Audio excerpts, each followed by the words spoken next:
नमस्कार, superfast top 10 news में आपका स्वागत है। मैं हूं आपके साथ समीक्षा दादीज। आइए बात करते हैं आज की तमाम ताजा खबरों पर। मुंबई भाजपा अध्यक्ष आशीष शेलार ने कहा कि मुझे लगता है अगर किसी ने महाराष्ट्र की राजनीति की छवि को धूमिल किया है तो वे संजय राउत और उद्धव ठाकरे हैं। संजय राउत ने बिना मर्यादा की बात करना शुरू कर दिया। उद्धव ठाकरे ने तू मैमे की भाषा का इस्तेमाल करना शुरू कर दिया। महाराष्ट्र के लोगों की चिंता जायज है। महाराष्ट्र में राजनीतिक संस्कृति को एक तरीके से उसको काला कर देना, कालिक पोतना, ये काम अगर किसी ने शुरू किया तो उबाटा शिवसेना ने किया। इसके जनक संजय राउत है। अश्लील भाषा में बोलना, गाली गलौज करना, कमर से नीचे की बात करना, ये महाराष्ट्र के राजनीति में संजय राउत छोड़कर ना आज तक किसी ने किया ना कोई करेगा, ऐसी मेरी अपेक्षा है। और इसके लिए महाराष्ट्र की राजनीतिक सभ्यता को कालिक पोंछने का पहला काम संजय राउत ने किया।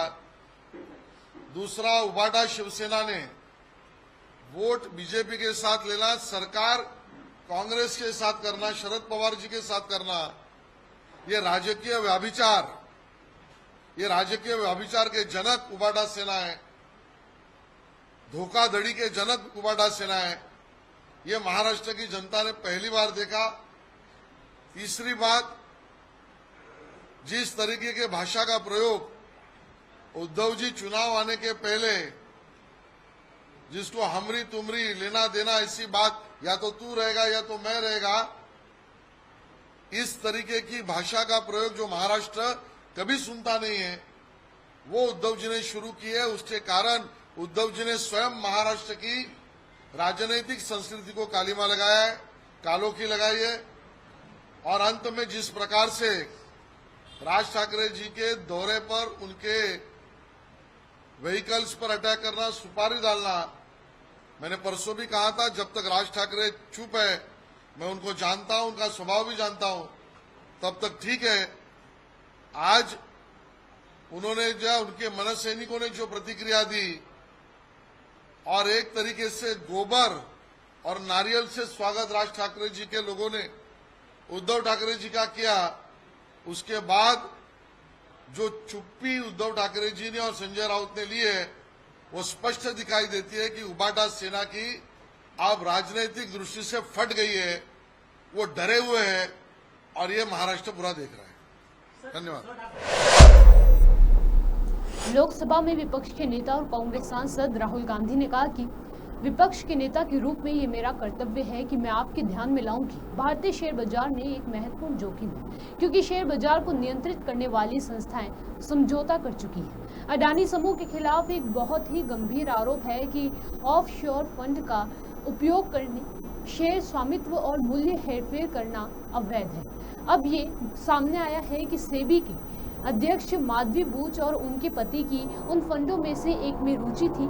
ये एक विस्फोटक आरोप है, क्योंकि इसमें आरोप लगाया गया कि अंपायर खुद समझौता कर चुके हैं। देश भर के ईमानदार निवेशकों के पास सरकार के लिए महत्वपूर्ण प्रश्न है। सेबी की अध्यक्ष माधवी पूरी बूच अभी तक इस्तीफा क्यों नहीं दिया है? यदि निवेशक अपनी मेहनत की कमाई खो देते हैं तो कौन जिम्मेदार होगा?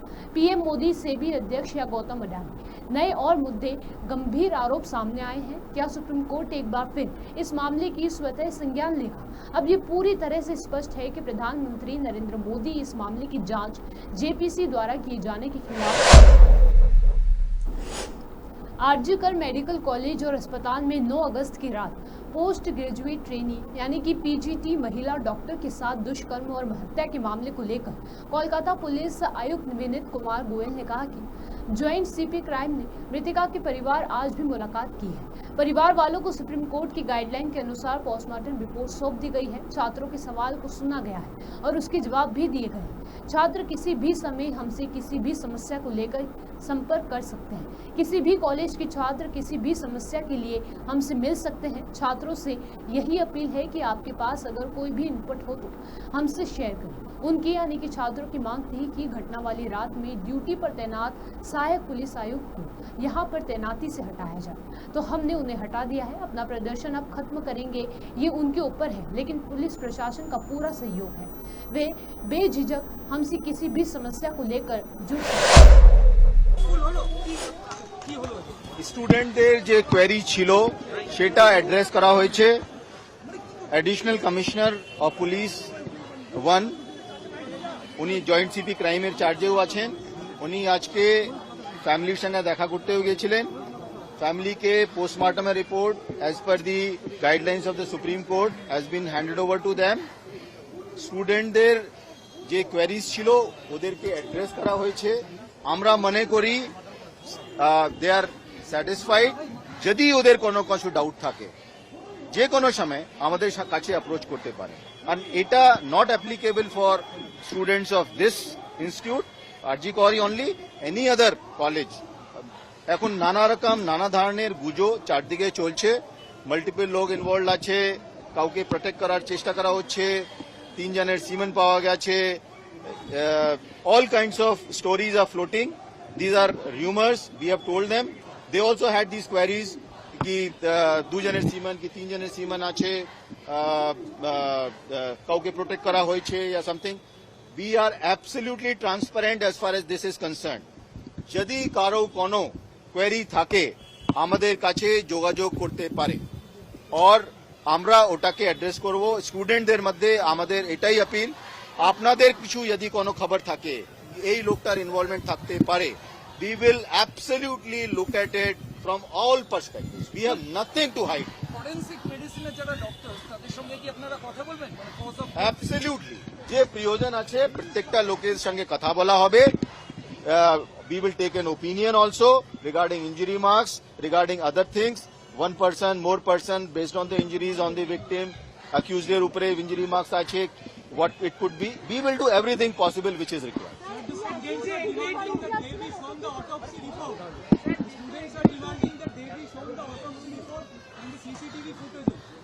They are demanding absolutely. That is what I told you. We will have to. Autopsy report has been already been shared with the family. Family সঙ্গে already share করা হয়ে গেছে। ফ্যামিলির কাছে অটোপসি রিপোর্ট আছে।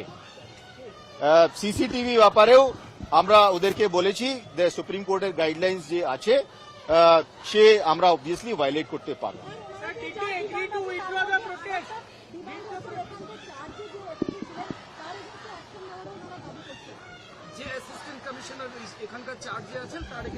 ওনার একটা দাবি ছিল কি অ্যাসিস্ট্যান্ট কমিশনার অফ পুলিশকে এখান থেকে সরানো হোক। I have removed him from here for today, from today on. Thank you so much. The students agreed to withdraw the protest. That we leave it to them. This is something which they have to decide for themselves. And আমি ওদেরকে বারে বলেছি, অন্য লোককেও বলছি, গুজোর কান দেবেন না। We are transparent. আমাদের কাছে চলে আসুন। আপনাদের জিজ্ঞাসা থাকলে we will reply to you. We will also একটা আমরা ফোন নম্বর হেল্পলাইন নাম্বার জারি করে দেব। ওই ফোনে ফোন করেও আমাদেরকে অ্যানোনিমাসলি। हिंडनबर्ग ने अडानी और सेबी चेयरपर्सन पर बड़ा दावा करते हुए अपनी एक रिपोर्ट पेश की, जिसके बाद देश में बवाल मच गया है। इस मामले में कांग्रेस ने बीजेपी पर खूब निशाना साधा।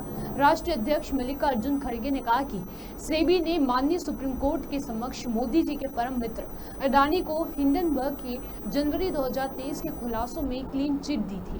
आज उसी सेबी के मुखिया के तथाकथित वित्तीय रिश्ते उजागर हुए।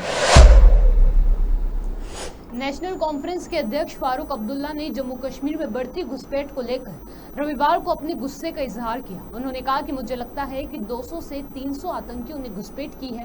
आखिर ये कैसे आए और कहां से आए? आसमान से तो नहीं टपके, क्या ड्रोन से गिराए गए? सवाल है कि ये आए किसे? कोई तो इसका जिम्मेदार होगा जो ये बॉर्डर पार कर रहे हैं। उन्होंने कहा कि वे या तो कश्मीर, पंजाब, राजस्थान या फिर गुजरात की सीमा से घुसपैठ कर रहे हैं। आप देखिए कि मर कौन रहा है। हमेशा कर्नल, मेजर और सिपाही शहीद हो रहे हैं, स्थानीय लोग भी तो शहीद हो रहे हैं। देश के लोग पूछ रहे हैं कि ये हो कैसे रहा है। इसे लेकर केंद्र सरकार को जवाब देना चाहिए। हिंडनबर्ग रिसर्च की ताजा रिपोर्ट पर कांग्रेस नेता सुप्रिया श्रीनेत ने कहा कि क्या अडानी मामले की जांच इसलिए नहीं की जा रही थी क्योंकि जिसे जांच करनी थी वे कथित घोटालों में शामिल थी। सुप्रीम कोर्ट के बार बार आदेश के बावजूद सेबी ने सक्रियता से जांच नहीं की। ये पारदर्शिता को पूरी तरह से नष्ट कर देता है। ये सबसे बड़ी आपराधिक साजिश है। इस रिपोर्ट ने सेबी प्रमुख और प्रधानमंत्री नरेंद्र मोदी की ईमानदारी को उजागर कर दिया। तो अब एक स्वतः सवाल उठता है कि क्या अडानी महाघोटाले की जांच इसलिए नहीं हो रही थी क्योंकि जिसको जांच करनी थी इस रिपोर्ट के अनुसार, इस रिपोर्ट के मुताबिक वो कहीं ना कहीं उसमें संलग्न थी। उच्चतम न्यायालय बार बार निवेश की जानकारी मांगता था, सेबी बार बार इधर उधर बगले झांकता था। सेबी ने तो यह तक कह दिया था we have drawn a blank, हमें कुछ मिल ही नहीं रहा है। ये मिनिमम लेवल पर, at the absolute minimum level, ये पारदर्शिता के तार तार करता है। And at the absolute maximum level ये संभवतः सबसे बड़ी क्रिमिनल कंस्पिरेसी है। एक महाघोटाले की जांच करने वाले संलग्न, और खैर उनकी नियुक्ति करने वालों की अभी हम बात करते हैं। एक बात और साफ है कि इस पूरे खुलासे ने सेबी चीफ, इस देश की सरकार और इस देश के प्रधानमंत्री नरेंद्र मोदी की इंटेग्रिटी को तार तार करके रख दिया है। उनकी कोई इंटेग्रिटी नहीं बची है। उनकी साख, उनकी प्रतिष्ठा, उनकी कर्तव्यनिष्ठा पर जबरदस्त सवाल है। वो कटघरे। हरियाणा में विधानसभा चुनावों की तैयारियां चल रही हैं। आम आदमी पार्टी की ओर से चुनावी जनसभाओं और प्रचार का जिम्मा सुनीता केजरीवाल ने संभाला है। इसी क्रम में हिसार में जनसभा को संबोधित करने के दौरान वे बीजेपी पर खूब मध्य प्रदेश गुना एयर स्ट्रिप पर 2 सीटर एयरक्राफ्ट 152 दुर्घटनाग्रस्त हो गया। ये रविवार 11 अगस्त दोपहर करीब 1 बजे टेस्ट फ्लाइट के लिए उड़ा था। करीब 40 मिनट उड़ने के बाद एयरक्राफ्ट परिसर में ही क्रैश हो गया। आशंका है कि हादसा इंजन फेल होने से ऐसा हुआ है। इस हादसे में कैप्टन वी ठाकुर और कैप्टन वी चंद्र ठाकुर और पायलट नागेश कुमार घायल हैं। मौके पर कैंट पुलिस सहित अकेडमी के अधिकारी मौजूद हैं। देश में ट्रेनों के हादसे रुकने का नाम नहीं ले रहे और ये सिलसिला अब भी जारी है। रविवार सुबह उत्तर प्रदेश के सोनभद्र से कोयला लेकर जा रही मालगाड़ी बेपटरी हो गई। जानकारी के अनुसार कृष्णशिला रेलवे स्टेशन के बासी में कोयला लेकर जा रही मालगाड़ी के 2 डिब्बे पटरी से उतर गए। बताया जा रहा है कि मिट्टी धंसने की वजह से पटरी दबने से मालगाड़ी के 2 डिब्बे पलट गए। खबर की माने तो शनिवार की सुबह करीब 11 बजे शक्तिनगर थाना क्षेत्र के अंतर्गत NCL खड़िया परियोजना से अनपरा पावर प्लांट के लिए कोयला लेकर मालगाड़ी जा रही थी। लेबनान के आतंकी संगठन हिजबुल्लाह ने इजराइल पर हमले तेज कर दिए हैं। बताया जा रहा है कि रविवार को 24 घंटों के अंदर हिजबुल्लाह ने इजराइल पर करीब 10 युद्ध अभियान चलाए, जिसमें उसने इजराइल के कई बस्ती वाले इलाकों में भी मिसाइलें दागी। माना जा रहा है कि इन हमलों से इजराइल बैकफुट पर आ गया है। सुपरफास्ट टॉप 10 न्यूज में आज के लिए सिर्फ इतना ही। देखते रहिए पॉपुलर टीवी। धन्यवाद।